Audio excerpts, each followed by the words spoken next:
Okay, hello students, welcome back again. Today we are going to continue our the topic elements of cost sheet. In previous lecture, we have gone through the theoretical part of the cost sheet, the format of cost sheet, the sample format of cost sheet. So again, we should have to go through over there. मैं quickly एक flashback लेता हूँ. Previous lecture में हमने क्या देखा था? Over here, you can see that a total cost of a product is depends on material, labor and other expenses. अगर material, labour and other expenses का अगर आप टोटल करोगे तो ही आपको कोई भी प्रोडक्ट का टोटल कॉस्ट मिलेगा। जैसे कि मैंने आपको बताया था कि हमने जैसे प्रीवियस लेक्चर में हमने एक मोबाइल सेल फोन का एग्जांपल लिया था। Where we are manufacturing mobile cell phone, जिसमें हमको मोबाइल सेल फोन मैन्युफैक्चर करने के लिए मटेरियल लगा था। मटेरियल के लिए हमने पे किया था, लेबर चार्जेस लगे थे मोबाइल असेंबल करने के लिए एंड अदर एक्सपेंसेस, उसको ट्रांसपोर्टेशन, पैकेजिंग, एडवर्टाइजिंग, कुछ भी जो भी अदर एक्सपेंसेस हैं वो सारे हमको लगे थे यहाँ पे। तो हमने उन सबको ऐड करके हमें यहाँ पे टोटल कॉस्ट यहाँ पे मिला है। सो टोटल कॉस्ट के अंदर मटेरियल होता है, मटेरियल में भी डायरेक्ट एंड इनडायरेक्ट मटेरियल के चार्जेस होते हैं, कॉस्ट होते हैं। लेबर में भी direct labour cost and indirect labour cost and other expenses also है direct expenses cost and other indirect expenses cost. So all the direct expenses will get together to form a prime cost. अगर हम सारे direct cost को add कर दें, direct material cost, direct labour cost, other expenses, direct expenses cost, then you will get prime cost over here. And if you add all indirect expenses means indirect material, indirect labor and indirect expenses, then you will get in overheads. Okay, then these overheads are further classified into three categories, that is factory overheads, office and administration overheads and selling and distribution overheads. So I hope you got remembered what we have studied in the previous lecture. So today we are just going to look the sample format of the cost sheet, and from tomorrow onwards we are going to start a problem. So I would like to request you to don't miss tomorrow's lecture anyhow, because अगर आपका कोई भी problem, कोई भी numerical आपका छूट जाता है, then you are getting blank in that numerical session. आपको कोई भी सेशन समझ नहीं आएगा, ठीक है। तो न्यूमेरिकल सेशन में आप कोई भी एब्सेंट मत होइए, ज्यादा से ज्यादा आपके फ्रेंड्स को भी सजेस्ट कीजिए। वैसे मैं वीडियो बाद में आपके साथ शेयर करने ही वाला हूँ, लेकिन फिर भी लाइव में आपके मैं डाउट्स क्लियर कर सकता हूँ। आपका अगर कुछ डाउट होता है तो वहीं पे आपका क्लियर हो जाएगा, लेकिन अगर मैं आपने लाइव सेशन ज्वाइन नहीं किया एंड आप वीडियो देख के कर रहे हो, देन आपका कुछ डाउट रह सकता है और डाउट क्लियरिफिकेशन में कुछ डिले भी हो सकता है। मेरे को बाद में अगर कुछ काम हुआ तो, ऑफिशियल वर्क हुआ तो इसी के लिए keep watching, keep learning, live में रहिए और इसमें लाइव सेशन में जो भी न्यूमेरिकल सेशन है वो सारे आप अटेम्प्ट कीजिए। ज़्यादा से ज़्यादा प्रॉब्लम जितने अटेम्प्ट करोगे उतना कॉन्सेप्ट आपका क्लियर रहेगा। कॉज आपके एग्जामिनेशन फॉर्म जो है सेकेंड ईयर बीकॉम के दिसंबर 10th तक अप्रोक्सीमेटली स्टार्ट होने वाले हैं। Second year BCom means third semester के आपके एग्जामिनेशन फॉर्म स्टार्ट होने वाले हैं एंड एग्जामिनेशन जनवरी में होगा। तो इंटरनल एग्जामिनेशन भी आपका दिसंबर में होगा। इंटरनल एग्जामिनेशन का असेसमेंट जो रहेगा वो भी हम आपको अभी विद इन दिस वीक आपको प्रोवाइड करने वाले हैं। So in this week you will get all the internal assessments of all subjects. Internal assessment में आपका फर्स्ट ऑफ ऑल आपको बता दूं मार्किंग स्कीम कैसा होता है। 10 मार्क्स आपका असाइनमेंट का रहेगा, 10 मार्क्स आपका वाइवा एग्जामिनेशन का रहेगा, वाइवा एग्जामिनेशन होगी एंड 10 मार्क्स आपके एमसीक्यू एग्जामिनेशन जो होगी इंटरनली। तो एमसीक्यू एग्जामिनेशन के 10 मार्क्स रहेंगे, तो ओवरऑल टोटल 30 मार्क्स आपका इंटरनल असेसमेंट का रहेगा, जो दिसंबर आफ्टर 15th ऑफ दिसंबर होगा। सो एंड आफ्टर 15th दिसंबर आपका जनवरी में आपका फाइनल एग्जामिनेशन होगा from the university.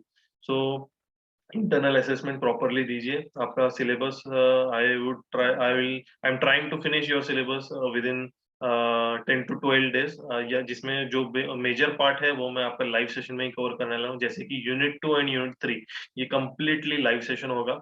Unit 1 and unit 4 जो रहेगा आप थोड़ा सा स्टडी कीजिए, मैं आपके पास पीडीएफ शेयर कर ही दूंगा, तो उसकी भी स्टडी कीजिए। थ्योरेटिकल पार्ट है, पूरा पूरा रीडिंग करना है, समझना है, कुछ डाउट है तो क्लियर कर दूंगा मैं। सो यूनिट 2 एंड यूनिट 3 आपका पूरा ये प्रैक्टिकल न्यूमेरिकल बेस्ड रहेगा, जिसमें प्रैक्टिकल न्यूमेरिकल के ही क्वेश्चंस आपको पूछे जाएंगे। जैसे कि मटेरियल के दो types, direct material, indirect material, so उसके हिसाब से आपको पता होना चाहिए। एंड ओवरहेड्स, फैक्ट्री ओवरहेड्स में आपको कोई एक ओवरहेड दे दिया वो ओवरहेड किस में चार्ज होगा, फैक्ट्री में चार्ज होगा, ऑफिस में चार्ज होगा या सेलिंग एंड डिस्ट्रीब्यूशन, वो भी आपको बताना आना चाहिए। सो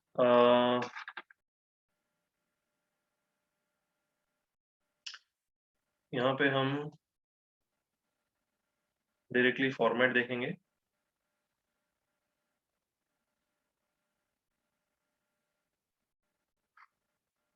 फॉर्मेट से पहले एक ये पेज आपको बताना था, देखिए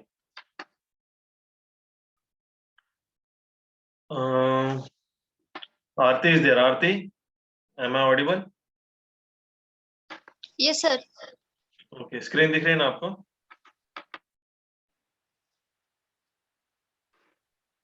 स्क्रीन दिख रही है क्या आपको students? No response. Yes sir, दिख रहा है, दिख रहा है, दिख रहा है। दिख रहा है ना? ओके नीरज, देन वील गो प्रोसीड फर्दर। मैं आपका एक्चुअली न्यूमेरिकल आज से ही लेने वाला था, लेकिन थोड़ा सा I have some work, official work today, तो मैं आपको फॉर्मेट इंट्रोडक्शन करा के कल से न्यूमेरिकल स्टार्ट करेंगे। सो कल के अगले सेशन अटेंड करना मत भूलना, ठीक है? हम लोग यहाँ पे देखो the division of cost as shown in the figure 2.2 as follows. Cost का डिवीजन मींस कॉस्ट कौन सा कॉस्ट? प्रोडक्ट कॉस्ट, जो एक फाइनल प्रोडक्ट होता है उसका कॉस्ट का डिवीजन कैसे होता है, देखिए। तो फर्स्ट ऑफ ऑल यहाँ पे देखिए, direct material, direct labour and direct expenses are got added. इसके साथ ही साथ अगर हमें वर्क्स ऑन कॉस्ट और फैक्ट्री ओवरहेड्स और मैन्युफैक्चरिंग एक्सपेंसेस ये सब दिया होगा तो वो भी इसमें ऐड होगा। अभी ये डायरेक्ट जो एक्सपेंसेस है, डायरेक्ट कॉस्ट जो है वो ऐड होने के बाद हमें मिलेगा प्राइम कॉस्ट। प्राइम कॉस्ट को ही हम लोग डायरेक्ट कॉस्ट बोल सकते हैं, बेसिक कॉस्ट बोल सकते हैं, फर्स्ट कॉस्ट बोल सकते हैं या फ्लैट कॉस्ट बोल सकते हैं। From the point of view of MCQ, you should have to learn all these names. If I say, what do you mean by basic cost? What is the another name of basic cost? Then you should have to say, you can say basic cost means direct cost, basic cost means prime cost, basic cost means first cost, and basic cost is also called as flat cost. Okay ये नाम आपको सारे के सारे पता होने चाहिए। अगर एग्जाम में क्वेश्चन में अगर आ गया, if the flat cost is given to you, then flat cost is the summation of what expenses, what cost, then you can say flat cost is the summation of all direct costs. Okay flat cost किसका total है? पूरे direct cost का, direct material, direct labour, direct expenses means ये आपको पता होना चाहिए। Prime cost को हम लोग डायरेक्ट कॉस्ट बोलते हैं, डायरेक्ट कॉस्ट को basic cost, basic cost means ये सारे प्राइम कॉस्ट के नाम है। बेसिकली मैं अगली बार जब भी एग्जांपल क्वेश्चन सॉल्व करूंगा मैं प्राइम कॉस्ट ही बोलूंगा, ठीक है? तो प्राइम कॉस्ट के बाकी नेम आपको पता होने चाहिए, first cost, flat cost, basic cost, direct cost. आगे हम देखेंगे इसमें हम लोग ऐड करेंगे factory cost, works cost, manufacturing cost. अच्छा, factory cost means factory related expenses, works cost यहाँ पे ये ध्यान रखना, यहाँ पे वर्क्स कॉस्ट आया है। ओके सो एक मिनट, जैसे कि मैंने आपको बताया हम लोग प्राइम कॉस्ट को जैसे नाम देंगे, यहाँ पे फैक्ट्री कॉस्ट को भी वर्क कॉस्ट एक नाम है, मैन्युफैक्चरिंग कॉस्ट एक नाम है। So if examiner ask you after prime cost should we have to add work cost, prime cost के बाद हमें वर्क कॉस्ट ऐड करना होता है, तो आप कंफ्यूज हो जाओगे। आपको तो सर ने बताया था फैक्ट्री कॉस्ट ऐड करना है, वर्क कॉस्ट कहाँ से आ गया? तो work cost means factory cost, factory cost का ही दूसरा नाम वर्क कॉस्ट है। वर्क कॉस्ट को भी हम मैन्युफैक्चरिंग कॉस्ट भी बोल सकते हैं, तो ये भी नाम आपको सारे पता होने चाहिए। ओके तो ये डेफिनेटली मैं आपको बोल रहा हूँ, अगर मैं वाइवा में पूछा जा सकता है तो वाइवा में पूछ भी सकते हैं। इसको हाईलाइट कर लीजिए, ब्रेन में फिट कर लीजिए, ये नाम इस चैप्टर से अगर कुछ वाइवा आता है, वाइवा रिलेटेड क्वेश्चन आते हैं तो ये भी आपको पूछा जा सकता है। Okay then after adding all the factory cost, factory overheads जो भी आपके ऐड होने के बाद आपको ऐड क्या करना है? Administrative overheads means office overheads. तो यहाँ पे एडमिनिस्ट्रेटिव ओवरहेड्स को हम क्या क्या बोल सकते हैं? Office overheads, administration cost, management expenses. आपको तो यहाँ पे ऑफिस और एडमिनिस्ट्रेशन इसका तो कंफ्यूजन नहीं होगा। मैनेजमेंट एक्सपेंसेस अगर कुछ आ गए तो वो भी एडमिनिस्ट्रेशन या ऑफिस हम लोग बोल सकते हैं, ठीक है? उसके ही नाम है। सो ये आपको चार्ट में इसीलिए बता रहा हूँ ताकि आपको बाकी के नाम पता होने चाहिए। और प्राइम कॉस्ट को हम लोग क्या क्या बोल सकते हैं, फैक्ट्री कॉस्ट को हम लोग क्या क्या बोल सकते हैं, ऑफिस ओवरहेड्स को हम लोग क्या क्या बोल सकते हैं। देन आफ्टर ऑफिस ओवरहेड हमने क्या क्या ऐड किया, एक बार ध्यान दीजिए यहाँ पे। सबसे पहले हमने डायरेक्ट कॉस्ट ऐड किए। डायरेक्ट कॉस्ट को ऐड करने के बाद हमें जो अमाउंट मिली उसको हम लोग प्राइम कॉस्ट बोलेंगे। उस प्राइम कॉस्ट में हमने फैक्ट्री कॉस्ट ऐड किया। फैक्ट्री कॉस्ट ऐड करने के बाद, एक मिनट, फैक्ट्री ओवरहेड जितने भी रहेंगे वो ऐड करने के बाद हमें फैक्ट्री कॉस्ट मिलता है, ठीक है। मींस इसमें हम लोग ऐड करेंगे फैक्ट्री से रिलेटेड जो भी कोल, लुब्रिकेंट जो भी हमने देखा था, फिर फैक्ट्री रेंट आ सकता है, फैक्ट्री लाइटिंग आ सकता है, फैक्ट्री इंश्योरेंस आ सकता है, ठीक है, वेजेस आ सकता है, हमने प्रीवियस लेक्चर में देखा था। तो जो भी ओवरहेड्स रहेंगे वो इसमें ऐड हो जाएंगे। इसमें ऐड होने के बाद जब हम वो अमाउंट को टोटल मारेंगे तो हमें क्या मिलेगा, फैक्ट्री कॉस्ट मिलेगा, ठीक है। फैक्ट्री कॉस्ट को ही हम लोग फैक्ट्री ओवरहेड्स बोल सकते हैं। सो फैक्ट्री कॉस्ट में हम लोग को क्या ऐड करना है, ऑफिस एक्सपेंसेस, ऑफिस से रिलेटेड एक्सपेंसेस। मींस हमने देखा था स्टेशनरी, सैलरी, कुछ ऑफिस रेंट हो गया, ऑफिस ऑफिस से रिलेटेड कुछ कुछ भी एक्सपेंसेस हो गया, प्रिंटिंग, स्टेशनरी, रेंट वगैरह, lighting.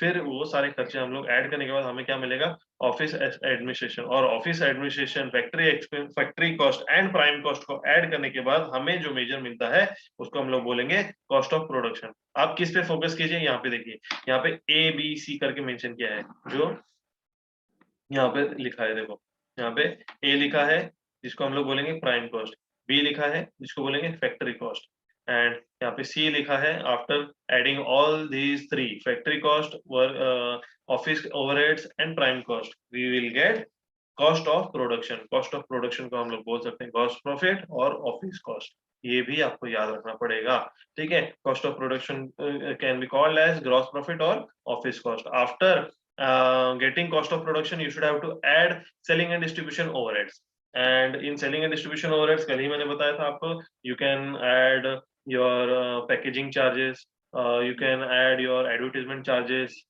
Sales manager salary, sales manager अलग होता है जो सेलिंग एंड डिस्ट्रीब्यूशन के देखते हैं एडवर्टाइजमेंट वगैरह, ठीक है। तो ऐसे सारे ट्रांसपोर्टेशन चार्जेस जो भी रहेगा वो आपका सेलिंग एंड डिस्ट्रीब्यूशन एक्सपेंसेस में कंसिडर किया जाएगा। And after adding selling and distribution you will gate D.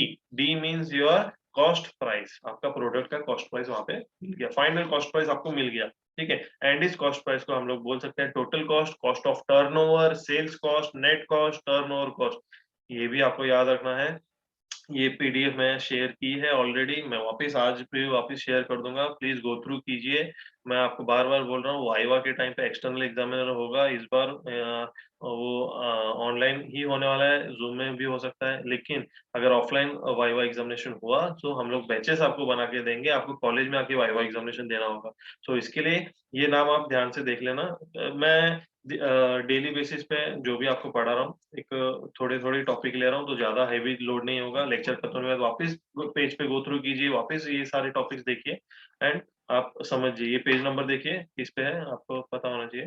Page number 2.10 2.10 में आपको ये चार्ट मिल जाएगा। ये नेम आप याद रख लेना, आज के दिन आप इतना रट्टा मार लो, okay. Then after getting cost price, total cost, you should have to add profit. और अगर आपको देखिए यहाँ पे लिखा है प्रॉफिट और लॉस, प्रॉफिट भी हो सकता है, लॉस भी हो सकता है। सर लॉस कैसे होगा, हम तो वहां पे कॉस्ट प्राइस में हमेशा ऐड करेंगे ना, हमें बेचना है प्रोडक्ट तो हम लोग यहाँ पे प्रॉफिट ऐड करेंगे, लॉस कैसे यहाँ पे होगा, ये नहीं होता, ये नहीं होता। सबसे पहले आप प्रॉफिट नहीं कैलकुलेट करते, आपको जब भी कॉस्ट प्राइस मिल जाता है देन आफ्टरवर्ड्स आपका ये वाला जो प्राइस होता है जिसको हम लोग मार्केट प्राइस बोलते हैं, जिसको हम लोग सेल्स प्राइस बोलते हैं, जिसको सेलिंग प्राइस यहाँ पे दिया गया, invoice price, inflated price, loaded price, value of turnover, ये जो बोलते हैं ये आपका पहले से ही डिसाइड होता है। सपोज आपका कॉस्ट प्राइस आया 30,000, ठीक है, एंड 30,000 कॉस्ट प्राइस आया, उससे पहले ही मार्केट रिसर्च जो करते हैं, मार्केट में रिसर्च, सपोज एक आपको मार्केट में कुछ अगर लैपटॉप परचेस करना है, तो लैपटॉप परचेस करने के लिए आप देखोगे कॉन्फ़िगरेशन रहता है लैपटॉप परचेस करने के लिए कि 4 GB रैम होना चाहिए, 1 TB हार्ड डिस्क होनी चाहिए, प्रोसेसर i3 i5 जो भी होता है उसके, अगर मैं i3 परचेस कर रहा हूँ तो i3 1 TB 4 GB RAM and 15 inch screen होनी चाहिए। तो ये एक बेसिक कॉन्फ़िगरेशन हो गया है। तो इस रेंज में आपको मार्केट में काफी वेरिएंट्स मिल जाएंगे, वो एचपी भी सेल करेगा, वो डेल कंपनी भी सेल करेगी, और XYZ ब्ला ब्ला जो भी कंपनी हो, सेम कॉन्फ़िगरेशन के अलग अलग आपको वेरिएंट्स मिल जाएंगे। सो उसमें अलग अलग वेरिएंट्स में ज्यादा रेट डिफरेंस नहीं होना चाहिए। आपने मार्केट रिसर्च किया कि मुझे जो कॉन्फ़िगरेशन का लैपटॉप चाहिए वो नियर अबाउट 25 to 30,000 में मिल जा रहा है। 25,000 बेसिक मिनिमम प्राइस पकड़ लेंगे एंड नियर अबाउट 30,000 तक मिल जा रहा है। सॉरी, प्राइस 30 to 40,000 में आपको मिल जा रहा है। ठीक है, आप ऐसे पकड़ लीजिए 30 to 40,000 का रेंज रहेगा। सो कोई कंपनी 30 वही सेम कॉन्फ़िगरेशन कोई कंपनी 30 में भी सेल करिए, कोई कंपनी 40 में भी सेल करिए, कोई 35 में भी सेल करे। सो हमारा जो कॉस्टिंग हुआ 30,000 हुआ, इतना याद रख लो, हमारा कॉस्टिंग कितना हुआ 30,000 हुआ। हमें रेंज पता चल गई 30 to 40,000 की। सो हम लोग प्राइस जो है फाइनल प्राइस पहले ही डिसाइड कर लेंगे कि उसका प्राइस मैक्स टू मैक्स 35 तक जाना चाहिए। ठीक है, हम क्योंकि हमने यहाँ पे कैमरा की क्वालिटी थोड़ी सी कम की है, बैटरी लाइफ थोड़ा सा हमारा लैपटॉप का कम है, तो 35 तक ठीक है। ठीक है, तो यहाँ पे 35 अगर फाइनल प्राइस डिसाइड होता है पहले ही प्रोडक्ट बनाने से पहले, देन आप यहाँ पे प्रॉफिट आपको मिल जाता है 5,000 पर लैपटॉप।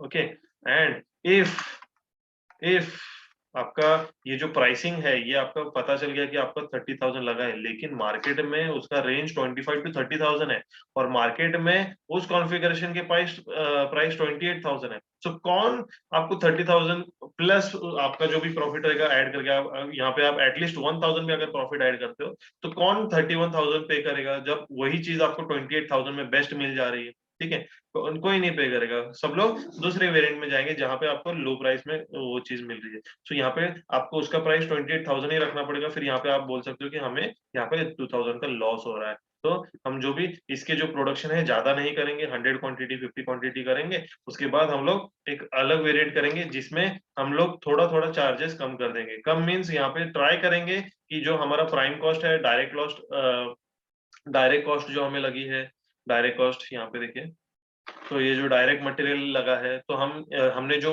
डीलर से हमने मटेरियल मंगाए थे, हम लोग दूसरे डीलर से हम लोग मटेरियल मंगा के देखते हैं, वहां पे थोड़ा मटेरियल सस्ता मिल जाएगा। लेबर का हम लोग डिसाइड कर लेंगे कि कौन कौन से लेबर कितने क्वालिफाइड हैं, उसके हिसाब से लेबर को हम लोग अगर दूसरा कोई labour same qualification same experience अगर कम वेजेस में हमको मिल रहा है तो लेबर को हम लोग हायर कर सकते हैं। दूसरे एक्सपेंसेस, एक्स्ट्रा डायरेक्ट एक्सपेंसेस जो भी हैं हम लोग उसको हैंडल कर सकते हैं। एंड उसके बाद प्राइम कॉस्ट फिर हमारा कम हो जाएगा। देन हम लोग आगे देखेंगे फैक्ट्री कॉस्ट, फैक्ट्री से रिलेटेड जो भी फालतू खर्चा है वो हम लोग एलिमिनेट करने का ट्राई करेंगे। ऑफिस में हम लोग कुछ एक्स्ट्रा खर्चा अगर कर रहे हैं, एक्स्ट्रा पेमेंट कुछ कर रहे हैं, तो वो हम लोग देखेंगे ध्यान से और उसका खर्चा हम लोग कम करेंगे, तो थोड़ा कम करने का ट्राई करेंगे। हर एक स्टेप में हम लोग उसका जो एक्सपेंसेस रहेगा we will try to reduce the cost in each and every steps. We will try to reduce prime cost as well, we will try to reduce factory cost as well, and we will try to reduce cost of production as well. ये जो cost sheet हम लोग इसी चीज के लिए study कर रहे हैं क्योंकि हमें कॉस्ट शीट आएगी तो ही हम कंपनी को सजेस्ट कर सकते हैं, सर कि ये फैक्ट्री कॉस्ट में ये एक्सपेंसेस ज्यादा लग रहा है, हम इसको ऐसे करके हम लोग इसको कम कर सकते हैं, एडजस्ट करा सकते हैं, तो फैक्ट्री कॉस्ट थोड़ा सा कम हो जाएगा जिसके जिसके थ्रू हमें प्रॉफिट भी बढ़ सकता है, प्रॉफिट आ सकता है। सो अगर मैनेजर को या जो भी आपका जो बॉस रहेगा उसको आपका सजेशन अच्छा लगा तो उसको अप्लाई करेंगे एंड अगर वो इफेक्टिव रहा तो डेफिनेटली आपको भी उसका बेनिफिट होगा, आपको भी कंपनी में प्रमोशन मिल सकता है, कुछ मिल सकता है। तो ये सारी चीजें आप कॉस्ट शीट इसीलिए पढ़ रहे हो कि आपको कॉस्ट शीट बनानी आनी चाहिए और एक प्रोडक्ट के पीछे कौन कौन सी कॉस्ट में ऐड, ऑफिस में कितना खर्चा लग रहा है, सेलिंग एंड डिस्ट्रीब्यूशन के लिए कितना खर्चा लग रहा है, ये एक एक स्टेप पे आपको पता चल जा रहा है, तो आप उसके हिसाब से कॉस्ट रिड्यूस करा सकते हो। एडवर्टीजमेंट के लिए हमने सपोज 1 लाख रुपीज खर्चा किया, तो एक प्रोडक्ट के पीछे हमारा सपोज 2,000 रुपीज खर्चा जा रहा है, तो हम लोग 100-200 रुपीज एडवर्टीजमेंट के लिए खर्चा कम कर सकते हैं। तो ऐसे ऐसे जितना कट ऑफ करके हम लोग हमारा जो प्रोडक्ट का प्राइस अगर हम 25,000 तक कॉस्ट प्राइस अगर यहाँ पे ले आए तो या हम मतलब यहाँ ये जो प्राइस है अगर हम 25,000 तक लेकर आ सकते हैं तो हमें प्रॉफिट हो सकता है यहाँ पे 3,000 का, तो हमें यहाँ पे प्रॉफिट 3,000 ऐड करना होगा। तो इसी के लिए हम लोग ये कॉस्ट शीट स्टडी कर रहे हैं। ठीक है, अभी हम एक फॉर्मेट देख लेते हैं क्विकली। ठीक है, जो प्रॉपर फॉर्मेट है आपको जो एग्जामिनेशन में देखना है, तो यहाँ पे सिंपल कॉस्ट शीट आपको दी गई है। देखिए, आपको एग्जामिनेशन में भी ऐसे ही फॉर्मेट ड्रॉ करना पड़ता है। तो यहाँ पे अकाउंट्स का जो इंटरनल असेसमेंट होगा एमसीक्यू हो सकता है, या तो आपका सब्जेक्टिव पेपर इंटरनली हो सकता है, तो वो आपको इन्फॉर्म किया जाएगा। इसके लिए न्यूमेरिकल प्रॉब्लम पे अच्छे से ध्यान दीजिए। यहाँ पे सिंपल कॉस्ट शीट है। कॉस्ट शीट में यहाँ पे नेम ऑफ द प्रोडक्ट, जो प्रोडक्ट मैन्युफैक्चर हो रहा है, जिसकी कॉस्ट शीट आप बना रहे हो, ठीक है, वो कंपनी का नाम आ जाएगा, कितने यूनिट प्रोड्यूस किए गए हैं, यूनिट कितने सोल्ड करने हैं, ठीक है, वो सारी डिटेल्स इधर आ जाएंगी। Then direct material, direct labour, direct expenses, तीनों आप इधर इधर अमाउंट लिख लेना, ठीक है। तो इन तीनों की अमाउंट लिखने के बाद जो यहाँ पे इनर में रहेगा, ठीक है, तो यहाँ पे देखिए टोटल कॉस्ट लिखा है, यूनिट कॉस्ट लिखा है। यूनिट कॉस्ट मतलब एक एक पर्टिकुलर यूनिट का, टोटल कॉस्ट मतलब आपने जितने यूनिट प्रोड्यूस किए उस टोटल यूनिट्स का कॉस्ट आ जाएगा, ठीक है। तो यहाँ पे मतलब आप 10 यूनिट प्रोड्यूस कर रहे हो, तो एक लेबर एक यूनिट के लिए सपोज 1000 रुपीज आ रहा है, तो 10 यूनिट्स के लिए 10,000 रुपीज आएगा। तो यहाँ पे आप 10,000 लिखोगे, लेकिन यूनिट कॉस्ट मीन्स आपको एक प्रोडक्ट का लिखना है, तो यहाँ पे 1000 लिखोगे, ठीक है। एक पर्टिकुलर यूनिट का इधर आएगा, और पूरा जो ऑर्डर मिला है हमें उसका टोटल कॉस्ट इधर आएगा, ठीक। तो direct labour, direct expenses and direct material को ऐड करोगे, then you will get prime cost over here. In prime cost you should have to add factory overhead.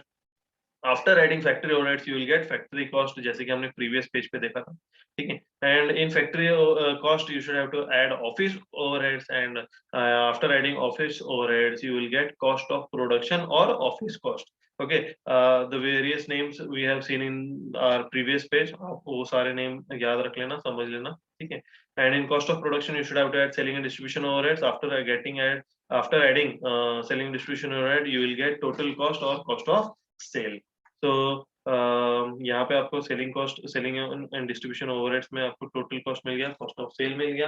Then in total cost you will add profit, अगर आपका profit हो रहा है, then और if you are facing loss then you should have to subtract the loss over here. Okay, so आपको उसमें क्या मिल जाएगा, सेलिंग प्राइस मिल जाएगा। ओके, देन ये हमारा फाइनल प्राइस होगा। लेकिन ये कॉस्ट शीट अगर हमें स्टॉक के एडजस्टमेंट के साथ बनानी है, ठीक है, stock means opening stock and closing stock आपको दिया है मटेरियल का, ठीक है, तो उसके साथ हम कैसे ट्रीट करेंगे देखिए।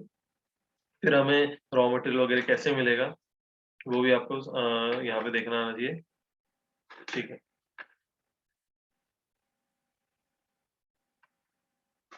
तो देखो यहाँ पे cost sheet with stock adjustment ये देख रहे हैं हम लोग। यहाँ पे कंपनी का नाम आ जाएगा, कॉस्ट शीट का पीरियड आ जाएगा, कौन से पीरियड का है, name of the product, unit produced and unit sold. Format में ये आपका होना ही चाहिए। ये भी अगर नेम ऑफ द प्रोडक्ट भी आप अगर लिखना भूल जाते हो तो भी आपका मार्क वहाँ पे कट होगा।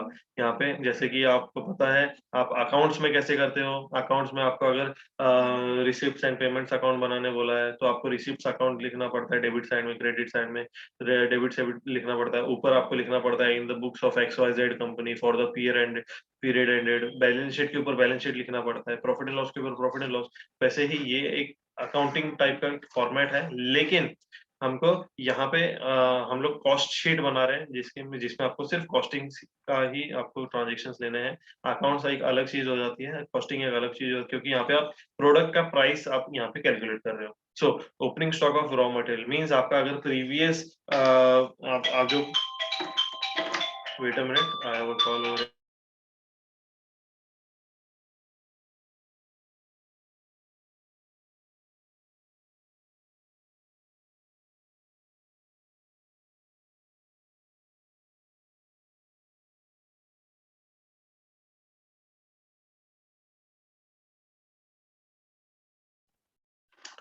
तो यहाँ पे आप देख सकते हैं ओपनिंग स्टॉक, अगर आपका आप प्रीवियस प्रोडक्ट जो मैन्युफैक्चर कर रहे हो, अगर आपका उसमें से कोई प्रोडक्ट, उसमें से कोई रॉ मटेरियल बच जाता है, ठीक है। हमारी कंपनी में मोबाइल, सेलफोन, लैपटॉप, कंप्यूटर का अगर कुछ बन रहा है, तो अगर मैं लैपटॉप मैन्युफैक्चर कर रहा हूँ तो लैपटॉप मैन्युफैक्चर का कुछ पार्ट्स पिछली बार मैंने ऑर्डर कराया था वो भी बच गया है, तो वो मेरे लिए ओपनिंग स्टॉक हो जाएगा, क्योंकि मैं वो पार्ट यूटिलाइज कर सकता हूँ।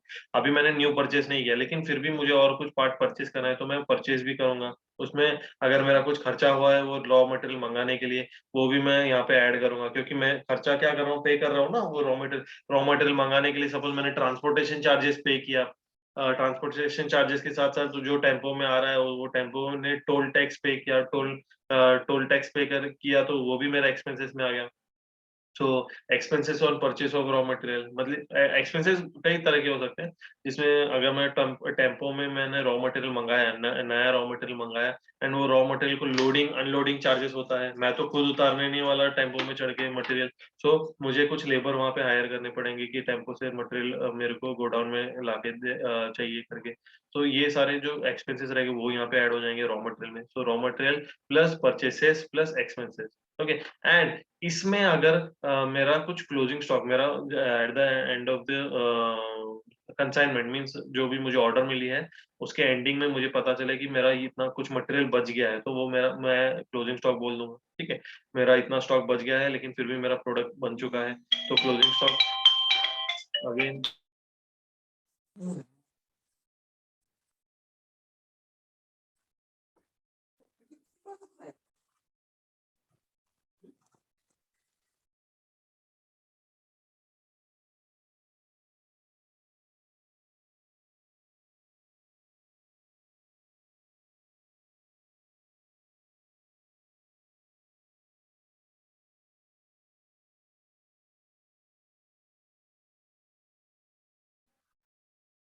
सो यहाँ पे ओपनिंग स्टॉक में हम लोग परचेसेस ऐड करेंगे, एक्सपेंसेस ऐड करेंगे, फिर हम उसमें से क्लोजिंग स्टॉक माइनस करेंगे रॉ मटेरियल का।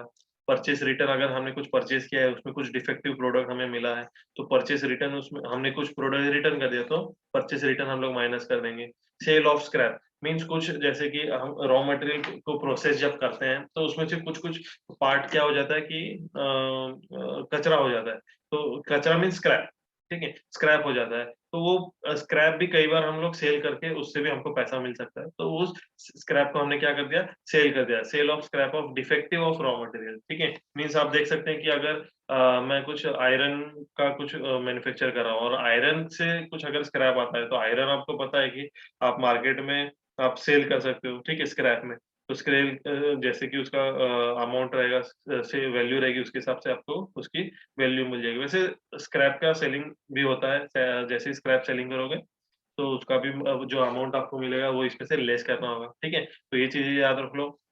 रॉ मटेरियल का ओपनिंग स्टॉक ऐड करना है, परचेज ऐड करना है, एक्सपेंसेस परचेज परचेज करते हैं कुछ एक्सपेंसेस आए तो वो भी हमें यहाँ पे ऐड करना है। और लेस क्या क्या होगा इसमें, क्लोजिंग स्टॉक लेस होगा, परचेस रिटर्न लेस होगा, एंड सेल ऑफ स्क्रैप की वैल्यू। एंड ये सब होने के बाद आपको यहाँ पे कॉस्ट ऑफ मटेरियल कंज्यूम्ड मिलेगा, ठीक है। एंड इस कॉस्ट ऑफ मटेरियल कंज्यूम्ड में हम लोग ऐड करेंगे direct labour, direct expense, okay. Then direct labour, direct, ये जो था कॉस्ट ऑफ मटेरियल कंज्यूम, ये मटेरियल हमने तीन चीजें ऐड करते थे, direct labour, direct expenses and direct material हम लोग ऐड कर देते। लेकिन डायरेक्ट मटेरियल हमें दिया ही नहीं है डायरेक्टली, हमें मटेरियल का ओपनिंग एंड क्लोजिंग स्टॉक दिया था, ओके। तो मटेरियल का ओपनिंग एंड क्लोजिंग स्टॉक को हमने यहाँ पे एडजस्ट किया, फिर हमको जो वैल्यू मिली वो डायरेक्ट मटेरियल की वैल्यू रहेगी, लेकिन उसमें ही हम लोग जो हमारा जो अमाउंट आएगा कॉस्ट ऑफ मटेरियल कंज्यूम, यानी कि ये हमारा डायरेक्ट मटेरियल का काम करेगा, ये जो वैल्यू आएगी। Then in cost of material consume we will add direct labor and direct expenses. After adding direct labor and direct expenses, what we'll get? We'll get prime cost. ये हमने previous page में भी देखा था, जो मैंने आपको एक पेज दिखाया था जिसमें मैंने बताया था प्राइम कॉस्ट के अलग अलग नाम होते हैं। तो प्राइम कॉस्ट हमको मिलता है, प्राइम कॉस्ट में हम लोग फैक्ट्री ओवरहेड्स ऐड करेंगे। उस फैक्ट्री ओवरहेड्स ऐड करते टाइम भी हमें ओपनिंग स्टॉक किसका मिलता है, वर्क इन प्रोग्रेस का। तो अगर वर्क इन प्रोग्रेस का आपको क्वेश्चन में बोला है opening stock of work in progress, then that amount of work in progress you should have to add in the factory overhead, जिसको कि हम बोलेंगे opening stock of work in progress. अगर ओपनिंग स्टॉक का closing stock दिया है, sorry, work in progress का closing stock दिया है, then that closing stock will get subtracted from this amount. Then factory overheads में हमको पता चल गया, हम लोग opening stock of work in progress, WIP, work in progress को मैं WIP करके बोलूंगा। सो WIP का अगर ओपनिंग स्टॉक दिया होगा, then I will add work in progress, and WIP का अगर क्लोजिंग स्टॉक दिया है, then I will subtract that amount, okay. And यहाँ पे अगर उसका WIP का सेल हो रहा है स्क्रैप का, ठीक है, sale of scrap of defective of work in progress, याद रखना इसमें बिल्कुल कंफ्यूज मत होना। यहाँ पे आपको sale of scrap of defective raw material बोला है, ठीक है, आप वर्ड पे ध्यान दोगे, रॉ मटेरियल बोला है, तो वो इस जो यहाँ पे कॉस्ट ऑफ मटेरियल कंज्यूम जो हमारा आया है, कॉस्ट ऑफ मटेरियल कंज्यूम से डील करेगा। मीन्स वो आपका डायरेक्ट मटेरियल से डील करेगा, ठीक है, ये वाला रॉ मटेरियल का स्क्रैप अगर हमने सेल किया। लेकिन यहाँ पे अगर हम WIP का स्क्रैप सेल करेंगे तो वो यहाँ पे फैक्ट्री ओवरहेड्स के अंडर डील करेगा, ठीक है। ये चीज आपको ध्यान में होनी चाहिए। हम लोग न्यूमेरिकल सॉल्व करते टाइम ये सब देखने ही वाले, लेकिन फिर भी आपको पता होना चाहिए। उस टाइम पे न्यूमेरिकल सॉल्व करते टाइम अगर WIP का ओपनिंग एंड क्लोजिंग स्टॉक आता है तो मैं आपको क्वेश्चन करूंगा, आपको उसका आंसर देना आना चाहिए।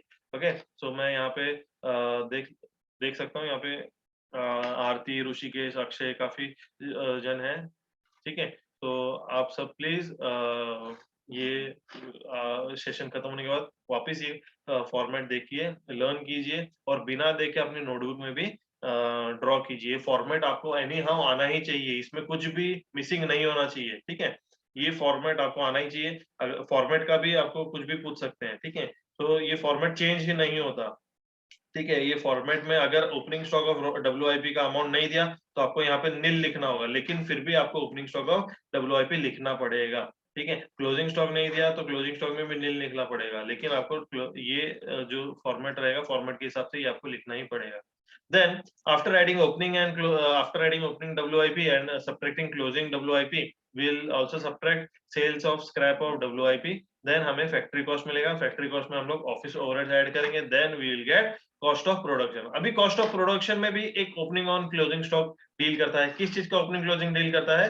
फिनिश्ड गुड्स का, ठीक है। फिनिश्ड गुड्स को मैं बोलूंगा FG, ठीक है। तो फिनिश गुड्स का अगर ओपनिंग स्टॉक दिया है तो हम लोग ऐड करेंगे, क्लोजिंग स्टॉक दिया है तो लेस करेंगे। चलो इतना तो क्लियर हो गया हमें कि अगर ओपनिंग किसी भी चीज का दिया है तो वो हमेशा ऐड ही होगा, एंड क्लोजिंग किसी भी चीज का दिया है तो वो हमेशा लेस ही होगा। अगर मैं पूछूं कि opening stock of raw material बोला है, देन आपका opening stock of raw material कहाँ पे डील करेगा? कॉस्ट ऑफ मटेरियल कंज्यूम्ड में, ठीक है, कॉस्ट ऑफ मटेरियल कंज्यूम्ड में। एंड अगर मैं बात करूं closing stock of WIP, work in progress, कहाँ पे जाएगा? तो आप बोलोगे sir closing stock of WIP factory overheads में से माइनस होगा। अगर आप if I will ask you a question that where opening stock of work in progress will deal, then you should have to say sir opening stock of WIP will get added in the factory overhead. And if my question is where the opening stock of finished goods will deal, then you should have to say sir opening stock of finished goods will get added in the cost of production or office cost, okay, and the closing stock of finished goods will get subtracted from cost of production, okay. So after adding subtracting opening stock of finished goods, we will get cost of goods sold, and in that cost of goods sold we will add selling and distribution overheads, and we will get total cost of sale. In that total cost according to the sales value, we will add profit or we will subtract loss. So this is the format of the cost sheet with stock adjustment, ठीक है। cost sheet with stock adjustment का ये format है जिसमें आपको format अच्छे से पता चल गया, समझ गया, ठीक है। तो यहाँ पे हम लोग आगे भी देखिए, यहाँ पे कॉम्प्रिहेंसिव कॉस्ट शीट है।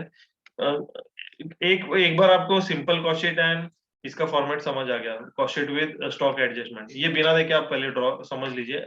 आज का सेशन खत्म होने के बाद आप अपने नोटबुक में एक पेपर पे ये फॉर्मेट रट्टा मारना है, ये फॉर्मेट याद रखना है पूरा, ठीक है। एक भी आइटम मिसिंग नहीं करना। सिंपल कॉस्ट शीट का फॉर्मेट आपको बिना देखे ये सारे आइटम पता होने चाहिए, ऐड कौन सा करना है, लेस कौन सा करना है, और मेजर जो हाईलाइट किया हुआ है, बोल्ड किया हुआ है, ये इसको क्या बोलेंगे, ठीक है। ये सब आपको पता होना चाहिए, बिना देखे आप ये लिखो, ठीक है। उसके बाद यहाँ पे जो cost sheet with stock adjustment है ये भी आपको आना चाहिए। Stock adjustment opening and closing stock अगर दिया है, रॉ मटेरियल का कहाँ जाएगा, फिर स्क्रैप अगर रॉ मटेरियल का दिया है तो वो क्या होगा, WIP का अगर स्क्रैप दिया है तो वो उसका क्या होगा, वो कहाँ पे सपोर्ट होगा, ठीक है। ये भी आपको पता होना। तो ये पूरा का पूरा फॉर्मेट आप बाय हार्ट कर लीजिए, रट्टा मार लीजिए, इसके अलावा आपको क्वेश्चन आने वाला नहीं है। क्वेश्चन सॉल्व करते टाइम हमें ये पहले ड्रॉ करना होगा, उसके बाद ही हम लोग क्वेश्चन सॉल्व करने वाले हैं, ठीक है। तो ये हमारा फॉर्मेट हो जाता है, और कॉम्प्रिहेंसिव फॉर्मेट में इतना ध्यान मत देना क्योंकि वही चीज है, वही वहां पे दी गई है। कॉम्प्रिहेंसिव फॉर्मेट बेसिकली एग्जाम में नहीं पूछा जाता, फिर भी मैं बताता हूँ। देखिए यहाँ पे सेम चीज किया गया है, direct material, direct labour, direct expenses, फिर प्राइम कॉस्ट आता है, फिर वर्क ओवरहेड ऐड होता है, वर्क कॉस्ट आता है। वर्क्स जब भी वर्ड आएगा यहाँ पे ध्यान रखना, वर्क्स हमेशा फैक्ट्री को डिनोट करता है, ठीक है। अगर वहां पे क्वेश्चन में आपको बोल दिया वर्क्स वर्क्स रेंट, ठीक है, मीन्स फैक्ट्री रेंट हो जाता है। तो वर्क हमेशा फैक्ट्री को डील करता है, इतना याद रखें। वर्क कहीं पे भी आ गया, वर्क कॉस्ट तो आपको पता होना चाहिए कि वो फैक्ट्री का कॉस्ट है। देन उसमें ऑफिस एडमिनिस्ट्रेशन ऐड होगा, कॉस्ट ऑफ प्रोडक्शन मिलेगा, कॉस्ट ऑफ प्रोडक्शन में सेलिंग एंड डिस्ट्रीब्यूशन ऐड होगा। देन हमको कॉस्ट ऑफ सेल मिलेगा, कॉस्ट ऑफ सेल में हमको प्रॉफिट और लॉस ऐड या सब्ट्रैक्ट करना है, देन हमको सेल्स वैल्यू मिलेगी। बस यहाँ पे फॉर्मेट यहाँ पे चेंज हो जाता है। आपको यहाँ पे टोटल एक्चुअल कॉस्ट एक कॉलम दिया गया है, एस्टिमेटेड कॉस्ट दिया है और हिस्टोरिकल कॉस्ट दिया है। मींस प्रीवियस आपने जब कॉस्ट शीट बनाई थी उसमें यहाँ पे जो जो कॉस्ट आएगा वो हम लोग को यहाँ पे लिखना होगा, और एक्चुअल कॉस्ट जो हम लोग अभी मैन्युफैक्चर कर रहे हैं तो वो लिखना होगा, और एस्टिमेटेड कॉस्ट मींस मार्केट को हम लोग स्टडी करके हम लोग अगर लिखते हैं कि मार्केट में अभी प्राइस सपोज हमारा एक्चुअल कॉस्ट 30,000 है एंड मार्केट में प्राइस 50,000 चल रहा है, तो हम बोल सकते हैं कि हम लोग इसको 40 की रेंज में भी रख सकते हैं। ठीक है, सो ये हमारा एस्टिमेटेड कॉस्ट हो गया। ये हम लोग एज्यूम कर रहे हैं, हम लोग इस रेंज में रख सकते हैं, ऐसे करके भी हम बता सकते हैं। अगर मार्केट में उसका प्राइस डाउन हो जाता है, शेयर डाउन हो जाते हैं, तो वो 25,000 में भी चला जा सकता है उसका जो एस्टिमेटेड कॉस्ट है। ठीक है, कुछ भी हो सकता है, तो उसके हिसाब से आपको ये कॉस्ट शीट बनानी पड़ती है। लेकिन ये कॉस्ट शीट का कुछ यूज नहीं है, आपको simple cost sheet and cost sheet with stock adjustment ही अच्छे से याद रखना है। ठीक है, देन यहाँ पे कुछ एग्जांपल्स हैं, क्वेश्चंस हैं। कल कौन कौन से क्वेश्चन देखने वाले वो हम कल ही देखेंगे अगले लेक्चर में। ठीक है, सो मैं यहाँ पे